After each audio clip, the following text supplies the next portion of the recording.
Already आपण एक transplant केलं होतं ना, एक की दोन ट्रान्सप्लांट झाले होते आपले, एक फ्रंटसाठी आणि एक मिडसाठी. हे मला वाटतं जुलै 2000 नाही कधी केलं होतं, जुलै 2023 मध्ये ना, 2 वर्ष आधी. 2 वर्ष आधी. मग तू काय केलं की मग मागे तुला PRPनी पण थोडेफार केस आले होते, पण तू औषध लावणं सगळं बंद केलं. ट्रीटमेंट केल्यानंतर 2 महिन्यानंतर चालू केली. हां, आपण पहिले पूर्ण 6 सेशन PRPचे घेतले होते पोस्ट ट्रान्सप्लांट, आणि तुला चांगली ग्रोथ आली होती, आपण त्याच्यातही बघू शकतो. पण मग तू इकडे औषध लावणं सोडल्यामुळे तुझा हा एरिया वॅकंट राहून गेला. तर आज आपण सेकंड ट्रान्सप्लांटसाठी आलो आहे ना.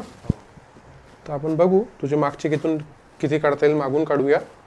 आणि नाही तर मग तुझ्याकडे ऑप्शन आहे की तू दाढीचे केस देऊ शकतो आपल्याला, आणि त्याने आपल्याला तुझा ट्रान्सप्लांट कंप्लीट करू. ठीक आहे. तर आता आपला आज हा पेशंटचा सेकंड ट्रान्सप्लांट आहे. तर इथे आपण यांचा हा एरिया बघतोय. हा एरिया बिलकुल अवेलेबल नाही आहे. तर आपण या एरियासाठी आता इथे आपण ट्रान्सप्लांट करणार आहोत प्लेन. आणि इथे थोडं त्याचा लेफ्ट साईडचं हे एक्सटेन्शन राहील. हा एरिया आपल्याला फिल इन द ब्लँक करायचा आहे टुडे. आणि त्यासाठी आपण मागचे केस घेऊया यायचे पेशंटचे, इथून जे निघतील ते. नाही तर मग सेकंड ऑप्शन आहे की याच्या बियर्डचे केस आपण घेऊ शकतो. हे बियर्डचे भरपूर चांगली बियर्ड आहे.